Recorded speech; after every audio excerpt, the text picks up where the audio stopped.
అలాగే ఇప్పుడు నిన్ను ఏడిపించడానికి నీరజ్తో కూడా క్లోజ్గా మూవ్ అయ్యి నిశ్చితార్థం వరకు తెచ్చుకొని బుక్ అయిపోయాను. ఇప్పుడు నాకు తెలుస్తుంది నేను చేసిన పొరపాటు ఏంటో. I'm feeling very very happy. ఇప్పుడైనా నువ్వు చేసిన తప్పులు నువ్వు తెలుసుకున్నావు. ఇప్పుడు కూడా నేను తెలుసుకోకపోతే ముందు ముందు ఇంకా ఏమేం కోల్పోతానోనని నాకు భయంగా ఉంది మిత్ర. జీవితంలో నేను ఏం కోల్పోయినా భరించగలను, కానీ నిన్ను మాత్రం కోల్పోతే నేను భరించలేను. ఇకపై నువ్వు చెప్పినట్టే వింటాను మిత్ర. నీ గండాలు తీరిపోయే వరకు నేను ఎదురు చూస్తాను. ఆ తర్వాతే నీ చేత తాళి కట్టించుకుంటాను.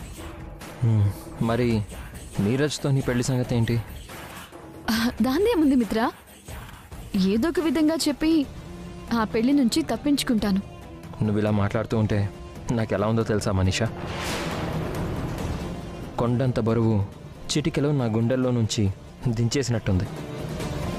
Thank you so much for understanding. You welcome Mitra. And one more thing, నేను కొంచెం డిస్టర్బ్డ్గా ఉన్నాను. షాపింగ్కి వెళ్దాం అనుకుంటున్నాను. నువ్వు కూడా నాతో తోడుస్తావా? ఇప్పుడా? అవును మిత్ర, ప్లీజ్ ప్లీజ్ మిత్ర. నీకన్నా నాకు బెస్ట్ కంపెనీ ఇంకెవ్వరు ఇవ్వరు. ప్లీజ్. సరే మనీషా, ఇప్పుడే బయలుదేరుతాను. ఓకేనా? Thank you so much.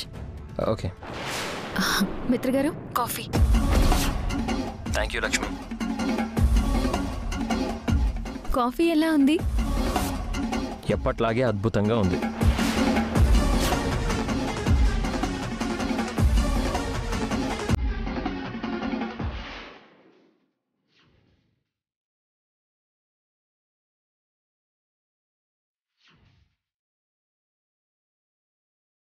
సరే లక్ష్మి, నాకు కొంచెం ఇంపార్టెంట్ వర్క్ ఉంది, నేను బయటికి వెళ్ళాలి.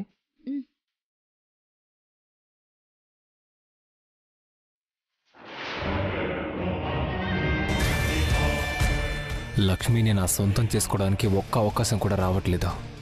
ఒకే ఒక్క అవకాశం దొరికితే బాగుందా?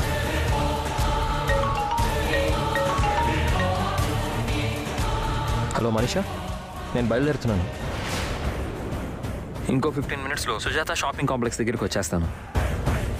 అండ్ వన్ మోర్ థింగ్, నువ్వు నా కోసం బయటకు వస్తున్నట్టు ఎవరికి చెప్పకు. ఏ? ఎందుకు? ఎందుకంటే నాకు నిశ్చితార్థం అయ్యాక కూడా నువ్వు నాతో తిరుగుతున్నావని తెలిస్తే మీ వాళ్ళు ఏమన్నా అనుకుంటారు. సరే సరే, నేను నీతో బయటకు వస్తున్నట్టు ఎవరికి చెప్పనులే మనీషా. Okay, see you.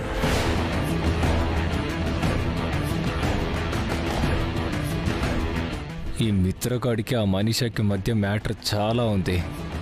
అదేంటో బయటికి లాగితే నాకు లక్ష్మికి మధ్య ఉన్న లైన్ క్లియర్ అయ్యే అవకాశం ఉంది. వాళ్ళిద్దరి మధ్య జరుగుతున్న మ్యాటర్ ఏంటో ఖచ్చితంగా కనుక్కొని తీరాలి.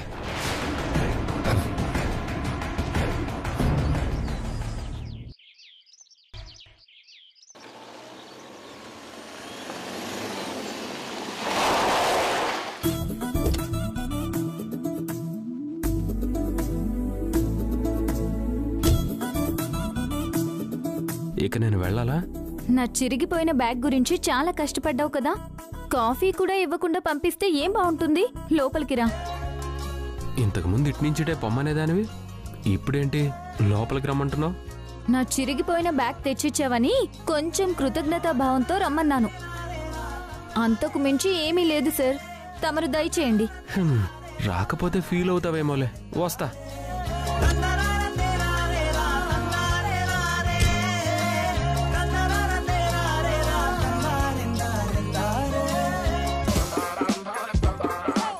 ఏంటి వివేక్, ఈ సడన్ సర్ప్రైజ్ ఏంటి? ఊరికే శాలిని, ఈ దారిలో వెళ్తున్నాను, నిన్నొకసారి పలకరించాలనిపించింది, అందుకే వచ్చాను. You are so sweet Vivek. నా ఫ్రెండ్స్ నేను పలకరించినా చూసి చూడనట్టు వెళ్ళిపోతారు. అలాంటిది నువ్వు పోతూ పోతూ పలకరించడానికి ఇంటికొచ్చావు. నేనంటే నీకెంత అభిమానమో నాకెక్కడే అర్థమవుతుంది. ఎగ్జాక్ట్లీ శాలిని, నువ్వు ఇప్పుడు నన్ను కరెక్ట్గా అర్థం చేసుకున్నావు. ఈ ఈ టైంలోనే వివేక్ని ఇంకా దగ్గర చేసుకోవాలి. వివేక్, మంచినీళ్ళు తాగుతావా? Why not Shalini? నీ చేత్తో మంచినీళ్ళు ఇచ్చినా నేను అమృతంగా భావించి తీసుకుంటాను. ఇప్పుడే తీసుకొస్తాను. చాలా ఓవర్ యాక్షన్ చేస్తున్నాడు. వివేక్ని నా వైపు తిప్పుకోవాలన్నా, నన్ను చూస్తూ కళ్ళు తిప్పుకోకుండా ఆగిపోవాలన్నా ఒక మహత్తరమైన ప్లాన్ వెయ్యాలి. చెప్తాను.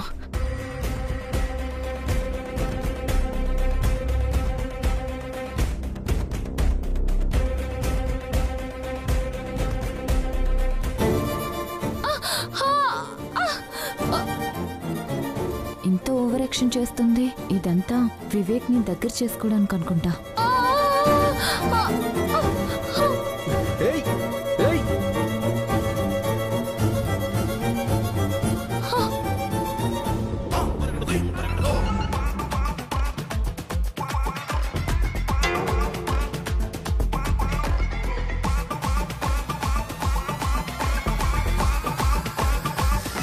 నేను బానే ఉన్నానులే, ఇంకొద్దులు.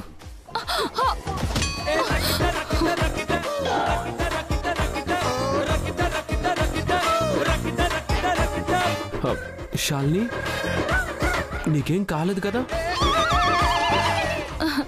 ఏం కాలేదు. నన్ను పైకి లేపవా?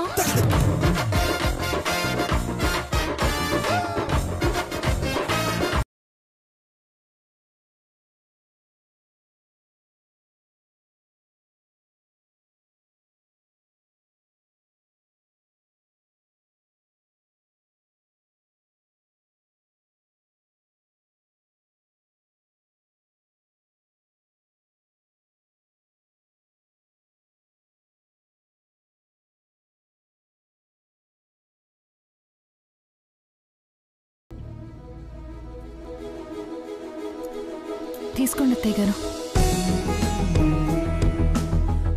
ఏమండి,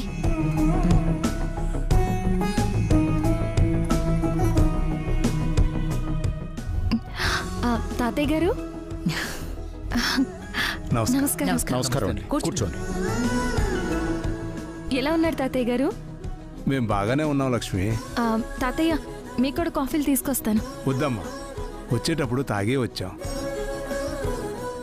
ఏంటి నీరజ్ విశేషాలు? ఏం లేదంటే అడగగానే అందరూ వచ్చారు. ఆత్మీయుల్లా దగ్గరుండి నిశ్చితార్థం జరిపించారు. అందుకే తాతయ్య మీకు థ్యాంక్స్ చెప్పాలనుకుంటున్నారు. అయ్యో, దేనికే థ్యాంక్స్ ఎందుకు? లేదమ్మా, బంధువులు ఎవరైనా సరే కబురు చేస్తే కాసింతసేపు కూర్చొని 4 ముద్దలు తినేసి వాళ్ళ దారిన వాళ్ళు వెళ్ళిపోతారు. కానీ మీరు మాత్రం మీ ఇంటి మనిషి ఫంక్షన్ జరుగుతుంది అన్నట్టుగా అందరూ ఇన్వాల్వ్ అయ్యారు. అందుకే మీ మీద నాకు ఎనలేని అభిమానం, గౌరవం ఏర్పడింది. ఒక్కసారి మీకు నా కృతజ్ఞతలు చెప్దామని వచ్చాను. పర్వాలేదు ప్రసాదరావు గారు, దాంట్లో ఏముంది చెప్పండి. నీరజ్ కూడా ఇప్పుడు మాకు బాగా దగ్గరైపోయాడు. తన నిశ్చితార్థం, పెళ్లి దగ్గరుండి జరిపించటం ఇప్పుడు మా బాధ్యత కూడా. అమ్మా లక్ష్మి, ఇక పెళ్లి షాపింగ్ మొదలు పెట్టాలి. నువ్వు ఫ్రీగా ఉంటే మాతో పాటు షాపింగ్కి రాగలవా? ఈ చీరలు, నగలు ఇలాంటివి నీలాంటి అమ్మాయి ఉంటేనే బాగా సెలెక్ట్ చేయగలుగుతారు. ఇందులో అంతగా ఆలోచించడానికి ఏముంది ప్రసాదరావు గారు? లక్ష్మి మాకంటే ముందు మీకే దగ్గర. ఆల్మోస్ట్ మీ ఇంటి పిల్లలాంటిదే.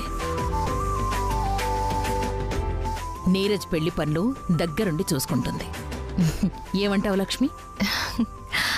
అవును తాతయ్య గారు. పైగా అది నా చేతుల మీదుగా జరిగితే అది మా తాతయ్య చేతుల మీదుగా జరుగుతుంది అని మీకు అనిపిస్తుంది కదా. అందుకే మీకు ఎలాంటి సహాయం కావాలన్నా నిర్మోహమాటంగా నన్ను అడగండి. చాలా థ్యాంక్స్ లక్ష్మి. ఇలా పదే పదే థ్యాంక్స్ చెప్పి నన్ను పరాయి మనిషిని చేయకండి. సరే, ఇక బయలుదేరదామా? సరే అత్తయ్య గారు, నేను వెళ్ళొస్తాను.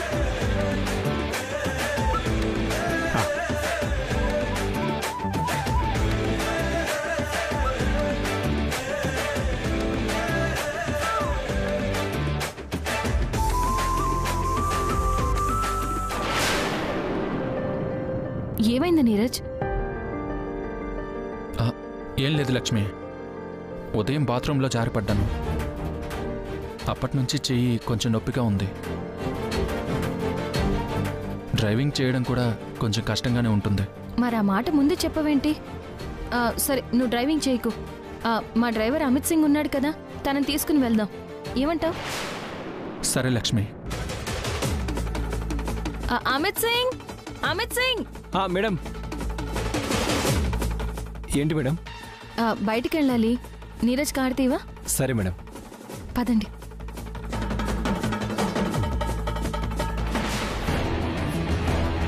వావ్ లక్ష్మి, నీకు నువ్వుగా నన్ను ఇన్వైట్ చేశావు. నీకు దగ్గరగా కాసేపైనా గడిపే అవకాశం ఇలా వస్తుందనుకోలేదు.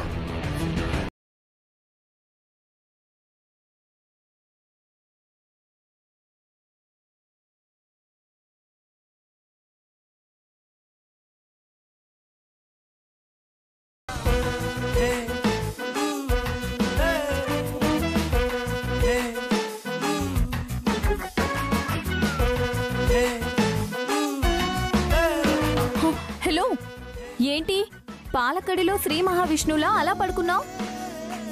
చూడు, నీ వల్ల నా చున్నీ చిరిగిపోయింది. నువ్వే చింపేసుకొని అది కూడా నా మీదే తోసేస్తావా? నువ్వు హీరోలా బిల్డప్ ఇవ్వకుండా ఒక మూల పడుండొచ్చు కదా. హీరోని కాబట్టి బిల్డప్లు కూడా ఇచ్చాను. ఇక చాలు బాబు నీ ఓవర్ యాక్షన్. పల్లీల మీద పొట్టు ఊదుకునే మొహం నువ్వు. నాది పొట్టుదుకొని తినే మొహమా? నీదే వాడిపోయిన తోటకూర మొహం. అబ్బా, ఇంకా ఆపుతారా? జాను, బావతో అలాగేనా మాట్లాడేది? నువ్వు లోపలికెళ్ళు. నాకదంతా తెలీదు. నా చున్నీ చిరిగిపోయింది, దానికి నష్టపరిహారం ఇవ్వాల్సిందే. నష్టపరిహారమా? చున్నీకా? చున్నీకే. నేను కొనిస్తానులే, నువ్వెళ్ళు. అదంతా కుదరదు. ఎవరి వల్ల చిరిగిపోతే వాళ్లే కొనివ్వాలి. సరే, బావని అడిగి నేనే నష్టపరిహారం ఇప్పిస్తా. నువ్వు లోపలికెళ్ళు. లోపలికి వెళ్ళు జాను.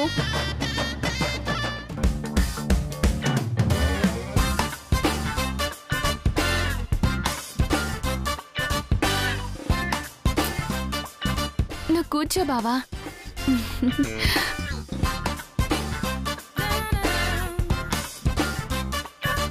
టైం దొరికితే చాలు తెగ తిప్పేసుకుంటుంది శాలు. ఇంత అందమైన అమ్మాయిని పక్కన పెట్టుకొని అక్కడెక్కడో చూస్తావేంటి బావా?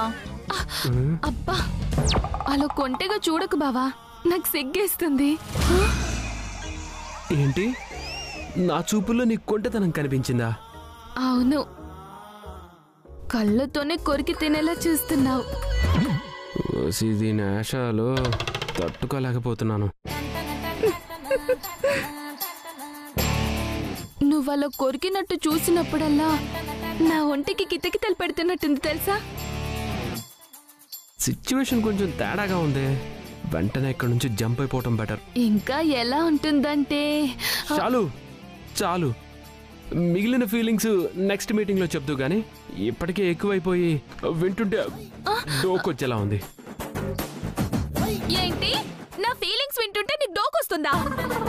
మరీ అంత డైరెక్ట్ గా అడిగితే చెప్పడం చాలా కష్టం. చాలు, నేను వెళ్ళొస్తాను. బాయ్ జాను, నేను వెళ్తున్నాను. బాయ్.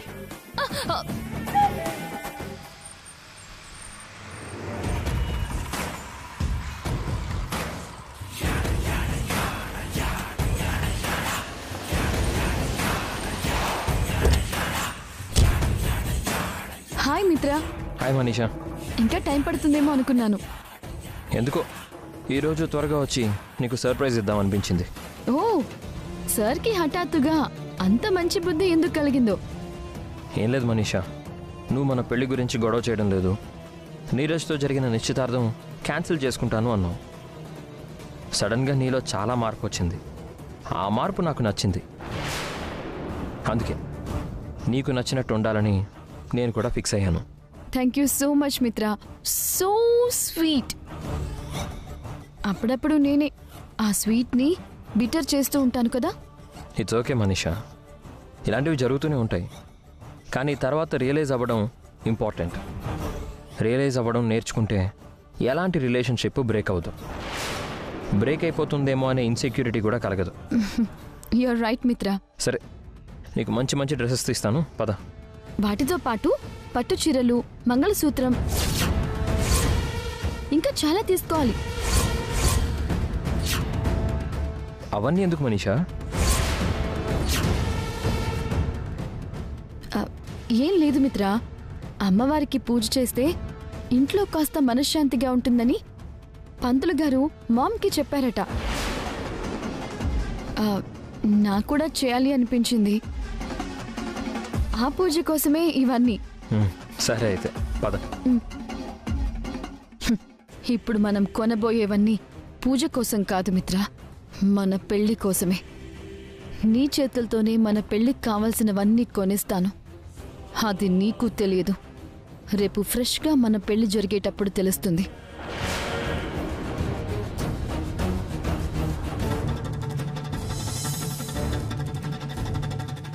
నమస్తే మేడం. ఎక్స్క్యూజ్ మీ, తాళిబొట్టు డిజైన్స్ ఒకసారి చూపిస్తారా? అలాగే మేడం. ఓకే.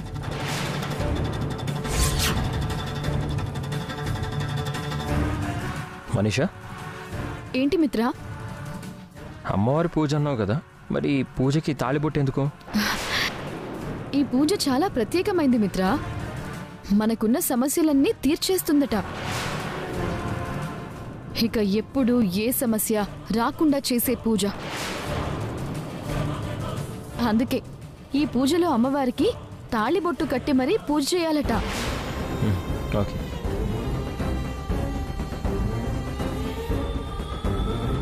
పద.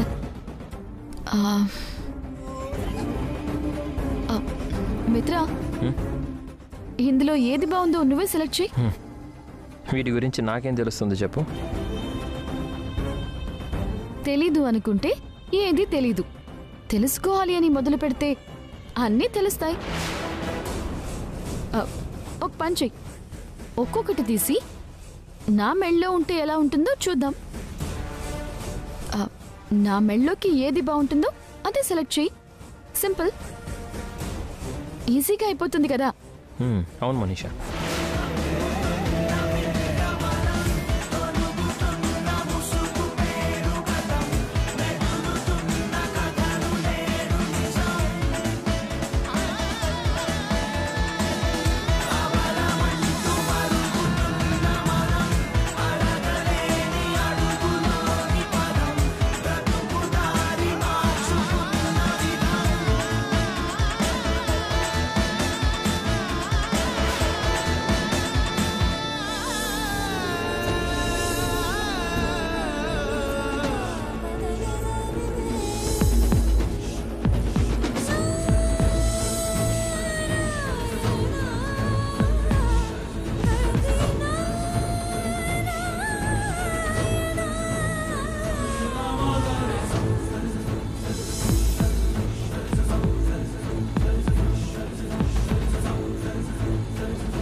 గుండెల్లో ఆందోళనగా ఉంది.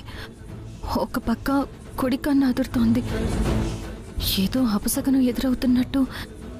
ఎందుకు ఇలా జరుగుతుంది?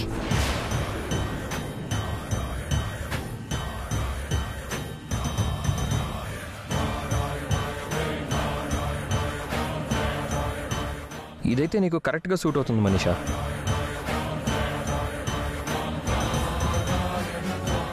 ఓ సారీ మనీషా, ఇదైతే పూజకి కరెక్ట్గా ఉంటుంది.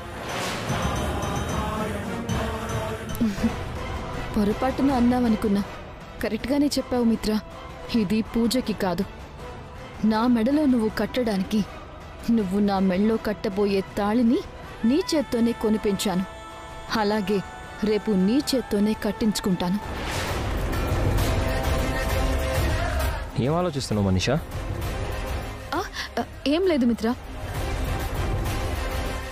ఇది ప్యాక్ చేయండి.